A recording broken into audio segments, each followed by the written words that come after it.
Hello, sir. Hello. Good morning. Good morning. Good morning, Neeraj sir. Good morning. Okay. चिसो अब घाम आउनु आँटेको छ. ओके ल.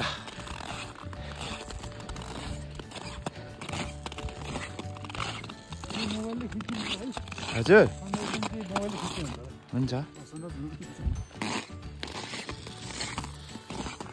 Hello hello. ल केही भन्नुहुन्छ सर? अब हामी अब यो थरमी के अरे लार्के पासको मनाफा सर्किटको आफ्नो टिम यहाँ अहिले धर्मशालाबाट लार्के पास पुग्दैछौँ. अहिले सनराइज भइरहेको अवस्था छ. ओके. चारैतिर हिउँ छ. बाहिरको टेम्परेचर करिब 8देखि 10 डिग्री जति होला. त्यही पनि अब हामीहरू सबैजना लागि परिरहेका छौँ. ओके ल. अहिले लार्के पासको करिब नजिक छौँ. यो करिब 5000 को एल्टिट्युडमा पनि हाम्रो नेपाली दाजुभाइहरूले टिसप खोलेर सेवा दिइरहनु भएको छ. यसको लागि उहाँहरू धन्यवादको पात्र हुनुहुन्छ. देख्न सक्नुहुन्छ एउटा टिसप लार्के पास पुग्नुभन्दा अगाडिको र चारैतिर हिउँ छ र करिब 5000 को एल्टिट्युडमा छ हामीहरू. सूर्योदय हुन लागिरहेको छ. पैसा ठुलो कुरा होइन, तर यसरी यो एल्टिट्युडमा आएर सेवा दिनु मुख्य धेरै नै सराहनीय कुरा लाग्छ हामीहरूलाई. उहाँहरू निकै धन्यवादको पात्र हुन्छ. यो लार्के टिसप. Good morning. अहिले हामी 5106 मिटर हाइटमा लार्के पासमा छौँ. र लार्के पासको कुरा गर्नुपर्दा यो गोर्खा जिल्ला र मनाङ जिल्लाको बिचमा पर्छ र मनासलु सर्किटको सबैभन्दा उच्च बिन्दु हो. र लार्के पास हुँदै Manaslu circuit Larke pass cross गरिसकेपछि मनाङ जिल्ला र त्यसपछि लमजु जिल्ला हुँदै गइसकेपछि मनासलु सर्किट कम्प्लिट हुन्छ. र मनासलु सर्किटको कुरा गर्नुपर्दा यो गोर्खा जिल्लाको आरुघाटबाट सुरु हुन्छ र आरुघाट हुँदै माछापोखरी डेङ न्याम्रुङ हुँदै हामीहरू चाहिँ स्याला हुँदै आउँछौँ. र आज बिहान हामीहरू चाहिँ धर्मशालाबाट करिब 4 बजे हाम्रो यात्रा सुरु गरेका थियौँ र करिब 4 घन्टाको डिस्टेन्स छ. हामीहरू अहिले चाहिँ यो लार्के पास आइपुगेका छौँ र सबैजना वातावरण अत्यन्तै चिसो छ, तर सबैजना एक्साइटेड हुनुहुन्छ. हाम्रो राष्ट्रिय ट्रमा सेन्टरको चिकित्सकहरूको टोली अहिले चाहिँ लार्के पास हुँदै मनासलु सर्किट कम्प्लिट गर्नु पाएकोमा अत्यन्तै उत्साहित र हर्षित हुनुहुन्छ. र उहाँहरूले आफूलाई कस्तो फिल गरिरहनु भएको छ त्यसको बारेमा म सर्ट जानकारी गराउन चाहन्छु. उहाँ हुनुहुन्छ डाक्टर विनोद शेरचन, राष्ट्रिय ट्रमा सेन्टरका अर्थोपेडिक्स विभागका विभागीय प्रमुख. उहाँ चाहिँ अगाडि हिँड्नुहुन्छ. कहिले उहाँलाई थकाइ हामीले महसुस गरेका छैनौँ र सायद उहाँ जन्मिनु बित्तिकै हिमाल देखेको एकजना व्यक्ति हुनुहुन्छ होला. त्यसैले गर्दा पनि उहाँ कहिले थकाइ महसुस गर्नु हुँदैन. र केही भन्न चाहनुहुन्छ डाक्टर साहब?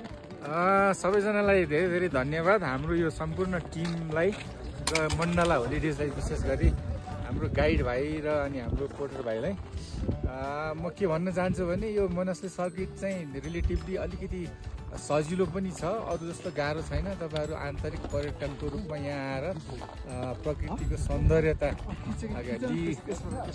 आफ्नो चाहिँ तपाईँको अलिकति फिजिकल फिटनेसलाई पनि बढावा दिन सक्नुहुन्छ. त्यही भएर आन्तरिक पर्यटन बढाउँ, ट्रेकिङ गरौँ, त्यही भन्न चाहन्छु. धन्यवाद.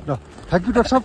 आन्तरिक पर्यटनलाई प्रवर्धन गरौँ र आफू पनि स्वस्थ रहौँ भनेका साथ उहाँले आफ्नो विचार राख्नुभएको छ. र यस्तै अर्को हुनुहुन्छ हाम्रो वरिष्ठ डाक्टर साहब डाक्टर किरण खनाल.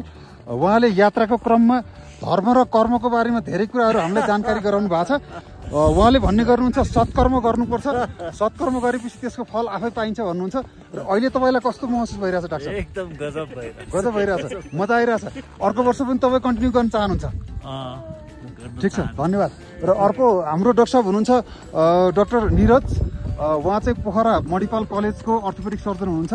र उहाँ चाहिँ एकदम एथलेटिक पर्सन हुनुहुन्छ. साइक्लिङ, स्विमिङ, म्याराथन लगायतको च्याम्पियन पनि हुनुहुन्छ. तर हाई एल्टिट्युड ट्रेकिङमा सायद उहाँको पनि नयाँ अनुभव होला. कस्तो महसुस भइरहेछ डाक्टर साहब?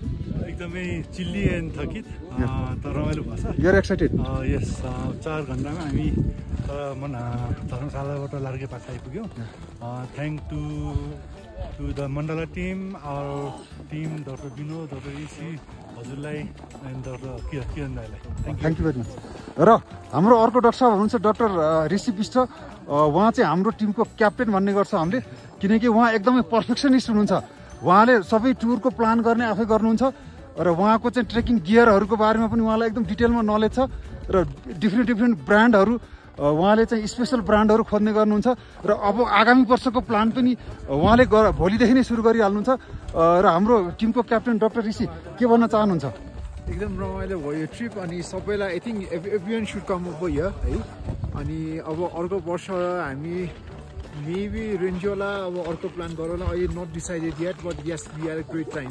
Thank you. Thank you doctor Rishi. अब मैले तपाईँहरूलाई देखाउँदैछु हाम्रो निर्जल साक्य भाइ, उहाँ चाहिँ मण्डला टुर एन्ड ट्राभल्सबाट हुनुहुन्छ र मैले मण्डला टुर एन्ड ट्राभल्सलाई धेरै धेरै धन्यवाद दिन चाहन्छु र निर्जल भाइले हामीलाई बिचमा अत्यन्तै राम्रोसँग गाइड गर्नु भएको छ, एकदमै सहयोगी भाइ हुनुहुन्छ र मण्डला टुर एन्ड ट्राभल्सले गरेको चाहिँ यो एरेन्जमेन्टलाई हामी अत्यन्तै सराहनीय गर्न चाहन्छौँ। केही भन्न चाहनुहुन्छ निर्जल भाइ?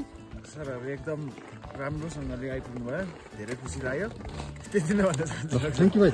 र अर्को एकजना हाम्रो एकदम सहयोगी भाइ छ पेमा भाइ, उसले यात्राको क्रममा हामीलाई अत्यन्तै सहयोग गरेको छ। भाइ तिम्रो के भन्नुपर्ने केही छ? छैन सर। ल थ्याङ्क यू भेरी मच। र अन्त्यमा मैले के भन्न चाहन्छु भने हामी नेपालीहरू विदेशको ठुल्ठुलो सहरमा जाने त्यसपछि गएर घुम्ने गर्छौँ, त्यसो नगरेर नेपालभित्रै थुप्रै पर्यटकीय स्थलहरू छन्, थुप्रै पिकहरू छन्, थुप्रै ट्र्याकहरू छन्, ट्रेकिङ साइटहरू छन् र आन्तरिक पर्यटनलाई पनि प्रवर्धन गरौँ, नेपाल सरकारको पनि ध्यान आकर्षण गराउन चाहन्छु र हामी सम्पूर्ण नेपाली दाजुभाइ दिदीबहिनीहरूलाई कमसेकम आफ्नो देशमा भएका यस्ता महत्त्वपूर्ण ट्रेकिङ साइटहरू र पिकहरूलाई एक्सप्लोर गर्नुहोला र यसले गर्दाखेरि तपाईँ स्वस्थ पनि हुनुहुनेछ र आन्तरिक पर्यटन पनि समृद्ध हुनेछ भन्दै र पुनः अर्को पटक यस्तै थुप्रै अनुभवहरूलाई लिएर अर्को पटक तपाईँहरूको बिचमा हामी आउनेछौँ र विस्तृत जानकारी चाहिएमा मेरो फेसबुक पेज वा युट्युब च्यानललाई भिजिट गर्न सक्नुहुनेछ। धन्यवाद, नमस्कार।